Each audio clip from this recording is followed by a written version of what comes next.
Dear friends, नमस्कार। Come to the point. Railway board के द्वारा जो अपेंडिक्स 3A के लिए सैम्पल पेपर दिया गया है, उसमें जो ऑपरेटिंग रेशियो से जो क्वेश्चन दिया गया उसका आज डिस्कशन बेसिकली होगा। And I am damn sure इस डिस्कशन के बाद ऑपरेटिंग रेशियो का सारा जो भी आपके पास इल्यूजन है, जो भी कन्फ्यूज़न है, वो दूर हो जाएगा। देखिए, क्वेश्चन यहाँ है कि व्हाट इज ऑपरेटिंग रेशियो। तो ऑपरेटिंग रेशियो इसके पहले वाले वीडियो में मैंने पूरा कर दिया था कि ऑपरेटिंग रेशियो क्या है, और इसमें डायरेक्ट हम न्यूमेरिकल पर आएंगे कि ऑपरेटिंग रेशियो का जो न्यूमेरिकल होता है उसे किस प्रकार से सोल्व किया जाता है, किसी भी जोनल रेलवे के लिए ऑपरेटिंग रेशियो कैसे बनाया जाता है।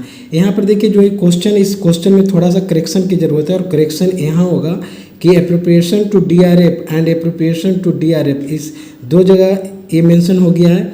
तो यहाँ पर DRF की जगह पर RSF होगा। ये क्यों होगा वो मैं एक्सप्लेन करना चाहता हूँ कि जैसे आपने लेजर और ये जनरल पढ़े होंगे, तो जनरल से जब लेजर में जब पोस्टिंग किया जाता है तो उस समय जब हम जितने भी रेलवे के लिए जो जर्नल बनाते हैं और एक जो अकाउंट खोलते हैं, तो एक आइटम्स के लिए एक ही अकाउंट खोला जाता है, दो अकाउंट एक नाम से नहीं खोला जाता है। सिमिलरली इस जो ऑपरेटिंग रेशियो का जो क्वेश्चन है, इसमें एप्रोप्रिएशन टू DRF मिस्टेक से लिखा गया है एंड यहाँ पर होगा RSF। और यदि आप चाहते हैं कि DRF और यहाँ पर जो DRF है, ये दोनों का एक तरीका है कि इस DRF और इस DRF यानी 65 और 100 दोनों का वैल्यू एक मान लिया जाए, यानी 165 लिया जाए। DRF का वैल्यू एक तरीका तो है, इससे निकाल सकते हैं, बट बेटर होगा कि इस DRF को RSF माना जाए, है ना।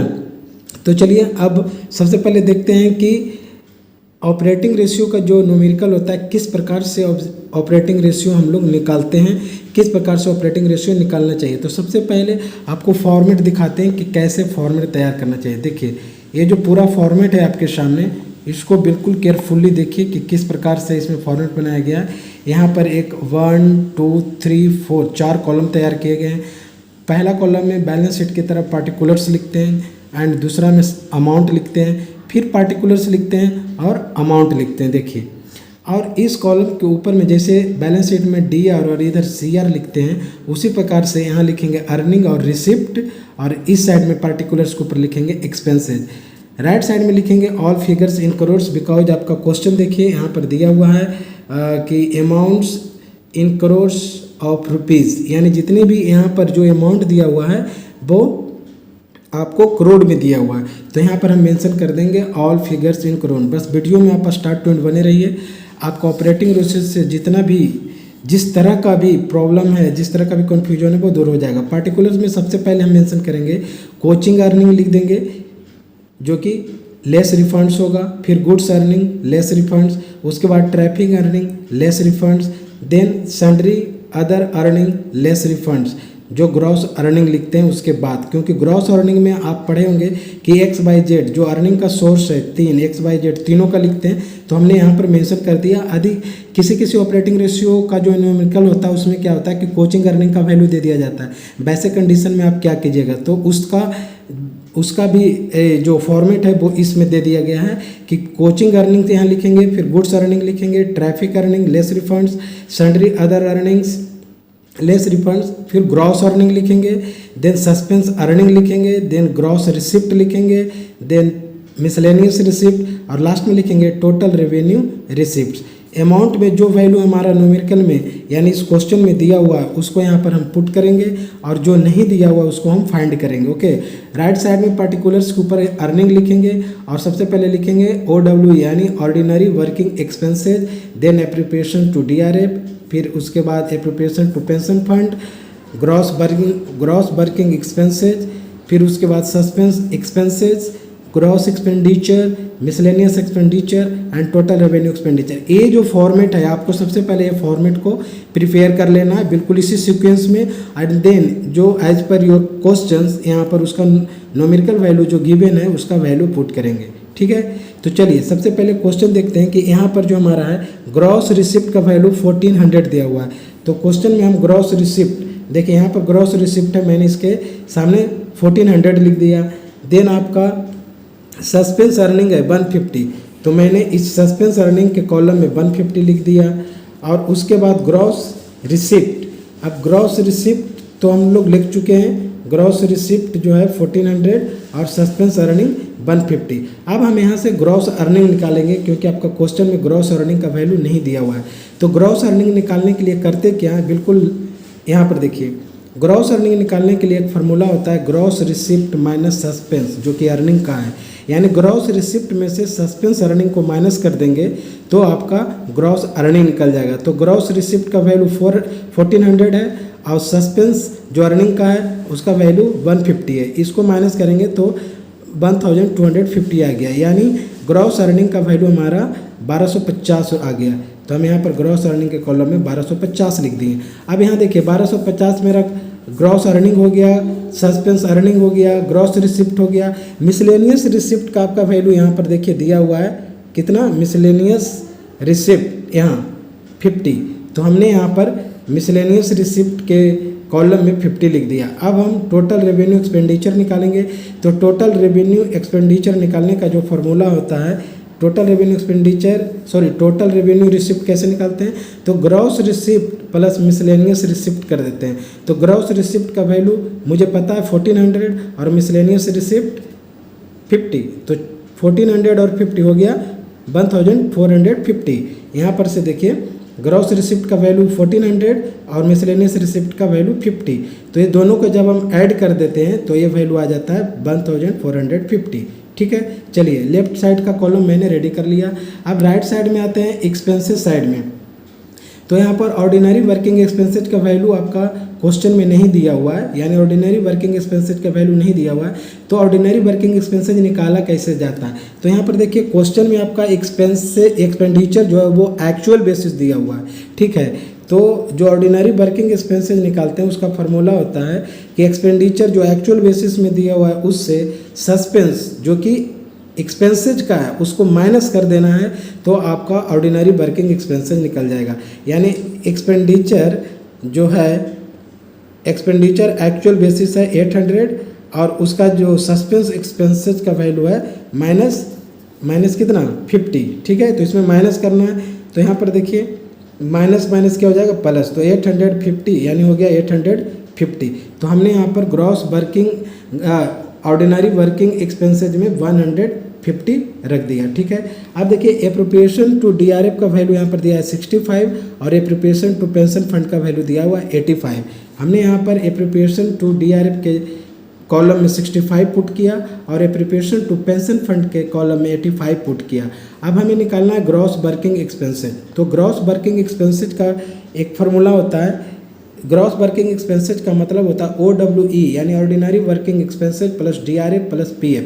अभी देखिए हमने पुट किया यहाँ पर कि ऑर्डिनरी वर्किंग एक्सपेंसेज का वैल्यू निकाल कर आया 850, DRF का वैल्यू दिया हुआ है 65 एंड PF का वैल्यू भी गिवन है 85। इस तीनों को ऐड करेंगे तो 1000 हो गया। ठीक है, इस प्रकार से हमारा ग्रॉस वर्किंग एक्सपेंसेज का जो वैल्यू है वो निकल कर आ गया 1000। ओके, अब देखिए सस्पेंस एक्सपेंसेज का जो वैल्यू है वो -50 दिया हुआ है। तो हमने यहाँ पर रख दिया सस्पेंस एक्सपेंसेज के जगह पर -50। ओके, अब हम लोग ग्रॉस एक्सपेंडिचर का वैल्यू फाइंड करेंगे बिकॉज ग्रॉस एक्सपेंडिचर नहीं दिया हुआ है। तो जब ग्रॉस एक्सपेंडिचर का वैल्यू हम लोग निकालते हैं, ग्रॉस एक्सपेंडिचर का जो वैल्यू होता है उसे निकालेंगे। 1 सेकेंड, ग्रॉस एक्सपेंडिचर का जो वैल्यू होता है उसे निकालेंगे और ग्रॉस एक्सपेंडिचर का जो फार्मूला होता है वो होता है gross working expenses plus suspenses expenses, यानी जो एक्सपेंस का जो सस्पेंस है उसको ग्रॉस वर्किंग एक्सपेंस में प्लस कर देना है। और ग्रॉस वर्किंग एक्सपेंसेज कितना आया 1000, तो इसके प्लस पर हमने लिख दिया 1000। अब प्लस का साइन है प्लस, सस्पेंस एक्सपेंसेज का वैल्यू दिया हुआ है -50, मैंने लिख दिया -50। अब देखिए कैलकुलेशन करेंगे तो प्लस और माइनस, प्लस माइनस माइनस होता है, तो इसका वैल्यू आ गया 950, यानी ग्रॉस एक्सपेंडिचर का वैल्यू हो गया 950। उसी प्रकार से मिसलेनियस एक्सपेंडिचर का वैल्यू आपका दिया हुआ है, मिसलेनियस एक्सपेंडिचर आपको 25 है, तो मैंने यहाँ पर पुट कर दिया मिसलेनियस एक्सपेंडिचर 25। ओके, अब हम टोटल रेवेन्यू एक्सपेंडिचर निकालेंगे। तो टोटल रेवेन्यू एक्सपेंडिचर निकालने का क्या फॉर्मूला है कि टोटल रेवेन्यू एक्सपेंडिचर निकालते हैं, ग्रॉस वर्किंग एक्सपेंडिचर में सस्पेंस एक्सपेंसेज को प्लस कर देने से आपका निकल जाता है ग्रॉस एक्सपेंडिचर।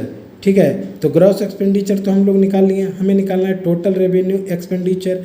तो टोटल रेवेन्यू एक्सपेंडिचर निकालने का फॉर्मूला होता है, यानी ग्रॉस एक्सपेंडिचर में मिसलेनियस एक्सपेंडिचर को ऐड कर दीजिए, यानी 950 जो निकल कर आया मेरा ग्रॉस एक्सपेंडिचर, उसमें मिसलेनियस एक्सपेंडिचर यानी 25 को ऐड किए तो आ गया 975, यानी टोटल रेवेन्यू एक्सपेंडिचर का वैल्यू मैंने यहाँ पर लिख दिया 975।